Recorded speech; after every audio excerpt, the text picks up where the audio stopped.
ஸ்ரீ சாய் சங்கரா கோவில் நகரம் காஞ்சிபுரம் அருகில் ஏனாத்தூரில் விவசாய பண்ணை தோட்டம் விற்பனைக்கு. தொடர்புக்கு 9090656533. அனைவருக்கும் இனிய மாலை வணக்கம்.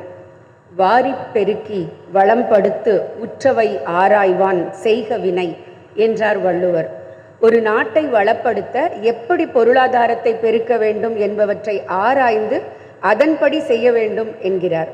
அப்படி ஒவ்வொரு பட்ஜெட் சமர்ப்பிக்கும் போதும் ஒரு குறிப்பிட்ட விஷயத்தை முத்தாய்ப்பாக வைத்து நமது நிதியமைச்சர் பதவியேற்றது முதல் இந்நாள் வரை முத்தாய்ப்பாக ஒவ்வொரு பட்ஜெட்டிலும் ஒரு விஷயம் இருக்கும், இல்லை பல விஷயங்கள் இருக்கும். அப்படி 2019 அவர்கள் அளித்த முதல் பட்ஜெட், அதோட ஹைலைட் பார்த்தீங்கன்னா minimize the government maximize the governance அப்படி என்ற பிரதமருடைய வாக்கிற்கு இணங்க அந்த வார்த்தையை மனதில் வைத்து ஆஷா, விஸ்வாஸ், ஆகான்ஷா என்பதை கருத்தில் கொண்டு இன்ஃப்ராஸ்ட்ரக்சர் டெவலப்மெண்ட் என்ற ஒரு விஷயத்தை ஹைலைட்டாக சொன்னது 2019 பட்ஜெட். 2020-21 சப்கா சாத், சப்கா விகாஸ், சப்கா விஸ்வாஸ் என்ற வார்த்தைக்கேற்ப எல்லோருக்கும் எல்லா துறையிலும் எல்லா வளமும் கிடைக்க வேண்டும் என்ற பொருளாதார மேம்பாட்டை வளமாக வைத்து ஒரு குறிக்கோளாக வைத்து இயன்றது 2021 பட்ஜெட். அந்த வருஷம் ரொம்ப மிகப்பெரிய நமக்கு முத்தாய்ப்பாக பல விஷயங்களை சொல்லக்கூடியதாக இருந்தது. அது நீல பொருளாதாரமாக இருக்கட்டும், இல்லது 220 கோடி மக்களுக்கு வேக்சினேஷன் கொடுப்பதற்கு அந்த வேக்சினேஷனை கண்டுபிடித்து நமது 221 கோடி தடுப்பூசி நமது 140 கோடி மக்களுக்கு போட்டு அதை வெளிநாட்டினருக்கும் இலவசமாக பல நாடுகளுக்கு கொடுத்து பலருக்கும் நாம் அதை கொடுக்கக்கூடிய அளவிற்கு பொருளாதாரத்தை ஈட்டு தரும் அளவு இருந்தது 2020-21 பட்ஜெட். 21-22 பட்ஜெட்டில் 7 பில்லர்ஸ் அப்படிங்கிறது ஒரு முத்தாய்ப்பாக சொல்லப்பட்டது. Health and wellbeing, physical and financial capital infrastructure, per capita இன்கம்மை டபுள் பண்ணணும். 10வது இடத்தில் இருக்கின்ற நமது இந்திய பொருளாதாரத்தை 5வது இடத்திற்கு அந்த 3 வருட காலத்தில் கொண்டு வந்தது அந்த 21-22 பட்ஜெட்.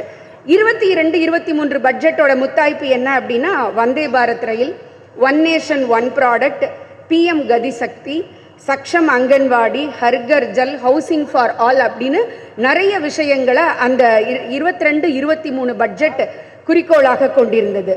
23-24 வேலைவாய்ப்பு, திறன் மேம்பாடு, நடுத்தர குடும்பங்களுக்கு முக்கியத்துவம், விவசாயம், புதுசாக ஒருத்தங்க வேலைக்கு சேர்ந்தாங்கன்னா அவங்களுக்கு 1 month salary கவர்மெண்ட் கொடுக்குற மாதிரி, எம்எஸ்எம்இ மேம்பாடு, வேலைவாய்ப்பு முதல் நடுத்தர குடும்பம் வரை முக்கியத்துவம் அளித்தது 23-24 பட்ஜெட்.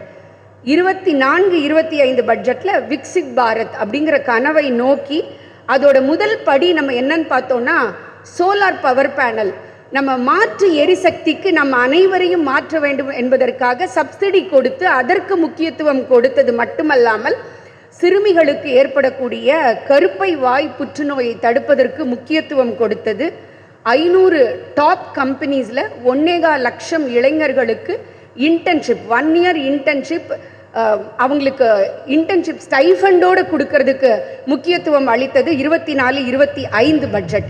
25-26 பட்ஜெட்டில் வருமான வரி உச்ச வரம்பு 12 லட்சம், எம்எஸ்எம்இ நிதி 5 கோடியிலிருந்து 10 கோடி, பெண்கள் முன்னேற்றத்திற்கான திட்டங்கள், கல்விக்காக start up, youth welfare, AI development அப்படின்னு நிறைய திட்டங்களை வகுத்து கொடுத்தது. ஒரு ஓவரில் ஒரு பாலுக்கு 6 அடித்தா பரவாயில்ல மேம், வர்ற எல்லா பாலுக்கும் இப்படி நீங்கள் 6 அடிச்சுட்டே இருந்தால் மற்றவங்கெல்லாம் என்ன பண்ணுவாங்க அப்படின்னு கேட்குற அளவிற்கு ஒவ்வொரு வருஷமும் பல பட்ஜெட்டுகளை அந்த முத்தாய்ப்பாக அடுத்து என்ன வரப்போகுது, ஏன்னா அவங்களோட பெஞ்ச் மார்க்கை அவங்களே செட் பண்ணுறாங்க. அடுத்த வருஷம் என்னவாக இருக்கும், அடுத்தவங்க யாரும் அவங்களுக்கு பெஞ்ச் மார்க் செட் பண்ணல, அவங்க அடுத்த வருஷம் நான் இதை விட இன்னும் பெட்டராக கொடுக்க முடியும், இன்னும் பெட்டராக கொடுக்க முடியும், அதுதான் அவர்களுடைய நோக்கமாக இருக்குது.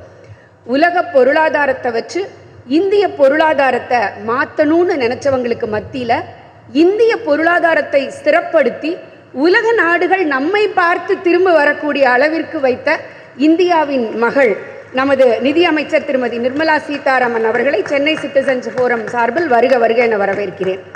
இந்த யூனியன் பட்ஜெட் 2025 நிகழ்ச்சி அப்படின்னோடனே நாங்கள் சென்னையில் நிறைய இடத்துல பார்த்தோம். எங்களுக்கு ஹாலே கிடைக்கல. எம்ஓபி வைஷ்ணவ் காலேஜில் ஒரே ஒரு நாள் ஒரு முறை அவங்கக்கிட்ட கேட்டோம் எங்களுக்கு பாசிபிள் இருக்குமான்னு. அவங்க கேட்ட ஒரே ஒரு விஷயம், நாங்கள் என்ன பண்ணணும், உங்களுக்கு மட்டும் வேணுமா, நாங்கள் என்னெல்லாம் பண்ணணும்ன்ட்டு.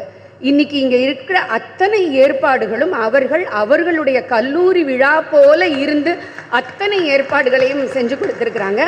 அதற்காக இந்த கல்லூரியினுடைய அறக்கட்டளை நிர்வாகிகள், கல்லூரியினுடைய முதல்வர் டாக்டர் அர்ச்சனா பிரசாத் மற்றும் அவர்களுடைய என்டையர் குழுவிற்கு சென்னை சிட்டிசன் சார்பில் வருக வருக என வரவேற்கிறோம். ஐஐடியோட டைரக்டர் டாக்டர் காமக்கோட்டி அவர்கள் வந்திருக்கிறாங்க. சாஸ்திரா யூனிவர்சிட்டி பல்கலைக்கழகத்தோட வேந்தர் திரு வைத்யா சுப்பிரமணியன் அவர்கள், திருமதி லதா மாஃபாய் அவர்கள், திருமதி மணிகண்டன், சேகர், இன்னும் பல்துறை வல்லுநர்கள், மருத்துவர்கள் நிறைய பேர் இங்கே வந்திருக்கிறீங்க. பொதுமக்கள் அனைவரையும், மாணவர்கள் அனைவரையும் சென்னை சிட்டிசன் சார்பில் வருக வருக என வரவேற்கிறேன். உரு பொருளும் உல்கு பொருளுந்தன் ஒன்னார், தெரு பொருளும் வேந்தன் பொருள் அப்படின்னு ஒவ்வொரு பட்ஜெட்டையும் தயாரிக்கும் நமது நிதியமைச்சர் அவர்களை மற்றொரு முறை சென்னை சிட்டிசன் ஃபோரம் சார்பில் வருக வருக என வரவேற்று அமைகிறேன். நன்றி, வணக்கம்.